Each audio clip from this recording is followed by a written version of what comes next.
Welcome to one filmmaking tip per mile. So last weekend, my film team and I captured about 2/3 of our newest sci-fi short film. And so today, about a week later, I'm out hiking again, and I'm reflecting on all the different things that we learned in the process of making that short film. So we're going to do one lesson that I learned from the making of my newest sci-fi short film per mile of this hike. So let's get started. All right, we're about 1 mile in. So first tip is to make sure that you take adequate time for pre-production. Basically, I didn't do a great job on this film planning out the amount of time that would be required for pre-production, and we had some kind of complicated stuff going on.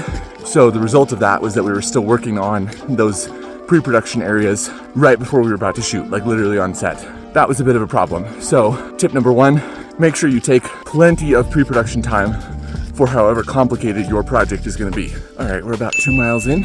So tip number two is to feed your cast and crew really well, especially if you're working with a cast and crew of volunteers like I was. The benefit of having a well-fed cast and crew can't be overstated. They really appreciate it. It's a great way to build good morale with your team.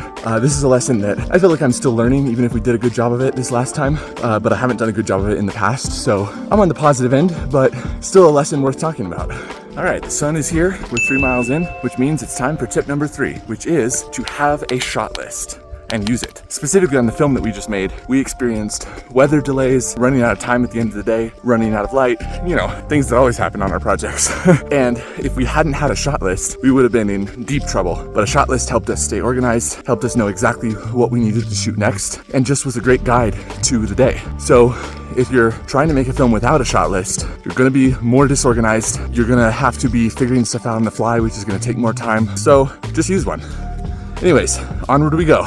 All right, we're 4 miles in on this hike, so let's talk tip number 4, and that is feel free to improvise. Now, this might sound a little weird with the shot list tip that I was just talking about, but let's say that you are using a shot list. It's keeping you organized on set. You have the layout of how you're gonna shoot your film already figured out ahead of time. Well, in that case, on set, you can feel free, if you have the time, to improvise a little bit. If you see an opportunity for a cool creative shot that maybe you didn't already have on your shot list, well, because you're already so organized and ahead of schedule, because you have a shot list, you have the time and freedom to add in an extra creative shot. Basically, it's about finding the balance between being organized and allowing for creative inspiration. So in order to find that balance, you do have to leave some room for creative inspiration to strike you on set. So feel free to improvise.